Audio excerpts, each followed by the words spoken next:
அன்பினர்களே, இன்றைய புதன்கிழமை இரவு செய்தியாக வருகின்றது.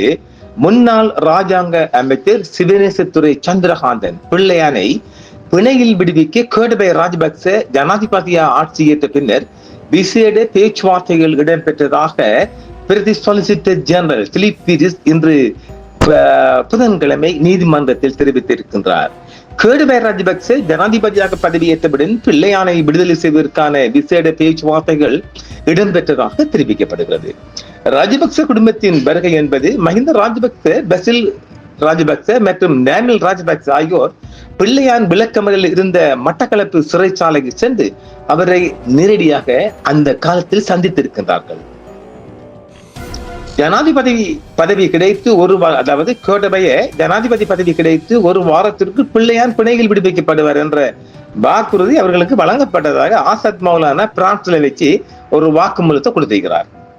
ஆசாத் மௌலானா பிரான்சில் இருந்தவாறு இலங்கை அதிகாரிகளுக்கு வழங்கிய விரிவான வாக்குமூலத்தின் பிரதிகள் மற்றும் அதன் உண்மை தன்மையை உறுதிப்படுத்தும் ஆவணங்கள் நீதிமன்றத்தில் இன்று சமர்ப்பிக்கப்பட்டிருக்கின்றது.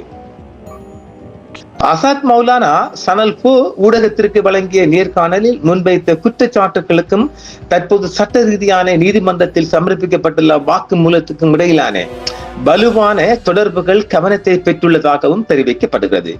கோட்டை நீதவான் நீதிமன்றத்தில் பிரதி சொலிசிட்டர் ஜெனரல் பிலிப் பீரிஸ் அவர்கள் இந்த முக்கிய தகவலை தெரிவித்துள்ளார். முன்னாள் ஜனாதிபதி மஹிந்த ராஜபக்ச, பசில் ராஜபக்ச மற்றும் நாமல் ராஜபக்ச ஆகியோர் பிள்ளையானை அவர் இருந்த விளக்கமறையில் இருந்த மட்டக்களப்பு சிறைச்சாலைக்கு நேரடியாக சென்று அவரை சந்தித்து இந்த வாக்குமூலத்தை கொடுத்திருக்கிறார்கள்.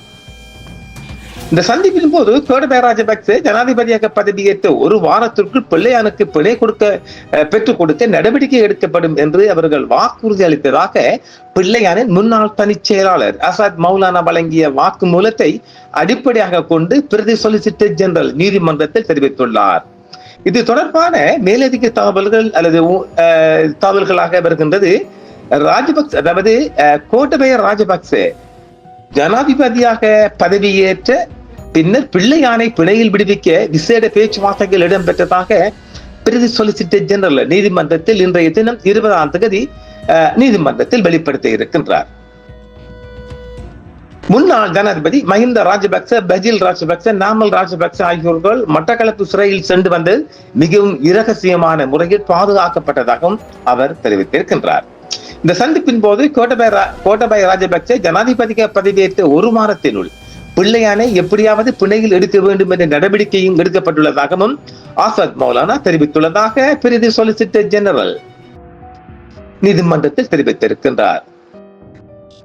இந்த தகவல்கள் அனைத்தும் பிள்ளையானின் முன்னாள் தனிச் செயலாளரான ஆசாத் மௌலானா பிரான்சில் உள்ள இலங்கை தூதரகத்தில் வைத்து விசேட புலனாய்வு பிரிவு அதிகாரிகளுக்கு வழங்கிய விசேட வாக்குமூலத்தின் அடிப்படையில் நீதிமன்றத்தில் இந்த சாட்சியங்கள் எழுத்து மூலமாக முன்வைக்கப்பட்டிருக்கின்றது. ஆசாத் மௌலானா வெளிநாட்டில் தங்கியிருந்தாலும் இலங்கை அதிகாரியுடன் தொடர்பு கொண்டு இந்த வாக்குமூலத்தை வழங்கியுள்ளார். அந்த வாக்குமூலத்தின் பிரதிகள் அது தொடர்பான ஆவணங்களை சட்ட அதிபர் திணைக்களத்தினால் நீதிமன்றத்தில் சமர்ப்பிக்கப்பட்டுள்ளது.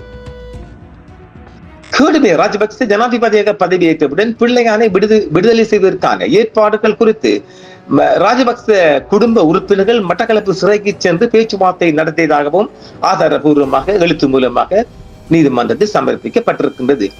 பிள்ளையான் விளக்கமறியலில் இருந்த கால பகுதியில் அவரை விடுவிப்பது தொடர்பான வாக்குறுதிகள் அவருக்கு வழங்கப்பட்டதாகவும் இது ஒரு திட்டமிடப்பட்ட அரசியல் நகர்வாக முன்னெடுக்கப்பட்டதாகவும் சொலிசிட்டர் ஜெனரல் பிலிப் பீரிஸ் அவர்கள் தெரிவித்திருக்கின்றார்.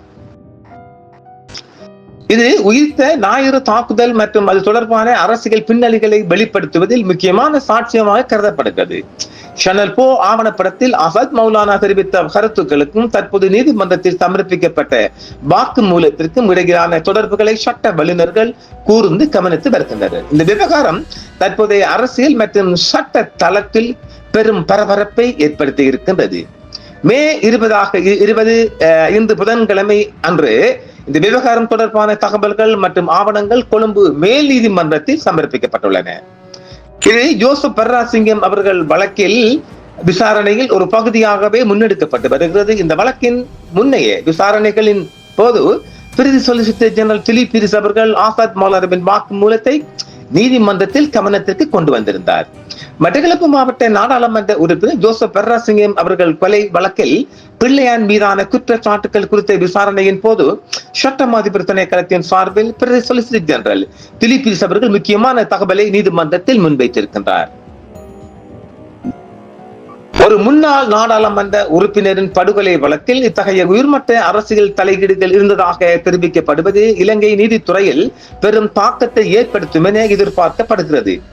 எதிர்வரும் தினங்களில் பிள்ளையான் தரப்பு வழக்கறிஞர்கள் இந்த வாக்குமூலத்தை எவ்வாறு எதிர்க்கின்றார்கள் அல்லது மறுக்கின்றார்கள் என்பதும் மிக முக்கியம். அதாவது நாம் ஏற்கனவே சொல்லியிருக்கிறோம் இல்லை, வெளிநாட்டு தூதரகத்தில் யாரின் மூலம் இந்த சாட்சி அளிக்கப்பட்டது என்பதற்கெல்லாம் அது ஒரு நான் நினைக்கவில்லை. அது எந்த தூரம் அது நீதிமன்றத்திற்கு சாத்தியப்படுமோ தெரியவில்லை. ஏனெனில் சாட்சியங்கள் என்பது இவர்கள் போனாங்களாம் வந்தாங்களாம் எடுத்தாங்களாம் என்றால் அதை சட்ட வல்லுநர்கள் உடைப்பார்கள். அது அப்படி அல்ல, ஒரு போலீஸ் மூலம் எங்க போய் அங்க எடுக்கிறது என்பது அதுவும் ஒரு அசைலம் கோரப்பட்ட ஒருவிடம் இருந்து பெறப்பட்ட வாக்குமூலம் எவ்வளவு தூரம் சாத்தியம்னு நான் சொல்ல மாட்டேன், அது உறுதியாகவும் சொல்ல முடியாது. ஆனால் அதை உடைக்கும் வல்லமை இந்த நீதிமன்றத்திலும் வழக்கறிஞர்களும் இருக்கின்றது. அது எவ்வளவு தூரம் வெற்றி அளிக்கும் எனக்கு தெரியல. இவங்க இஷ்டப்படி எழுதிட்டு வரலாம் தானே, அதுல எவ்வளவு நுணுக்கம் இருக்கு பாருங்க. நீங்க இதை சொல்லுவாங்க புள்ளி எனக்கு ஆதரவு அப்படி இல்லைங்க.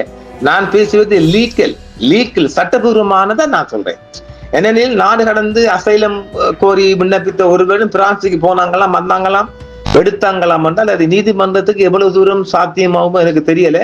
அதை அவர்கள் சட்ட வல்லுநர்கள் தவிடுபொடியாப்பதற்கான மிக அதிகமான வாய்ப்பு இருக்கு. நாம தொடராக தரப்போகின்றோம். இது தொடர்பான மிக ஏகப்பட்ட தகவல்கள் நம்மளும் இருக்கின்றது. நாம் கட்டமாக தருகின்றோம். மீண்டும் மற்றும் ஒரு காலையில் சந்திப்போம். என்றும் உங்களுடன் சன்ரைஸ் இந்தியா டிவி சப்ஸ்கிரைப் பண்ணுங்கள், பெல் பட்டனையும் கிளிக் செய்யுங்கள். உங்கள் ஆதரவே எங்கள் சேவை. ஆதரவு தாருங்கள், அரவணைப்போம். மறக்காம சர்ப்ரைஸ் பண்ணுங்க. தேங்க்யூ.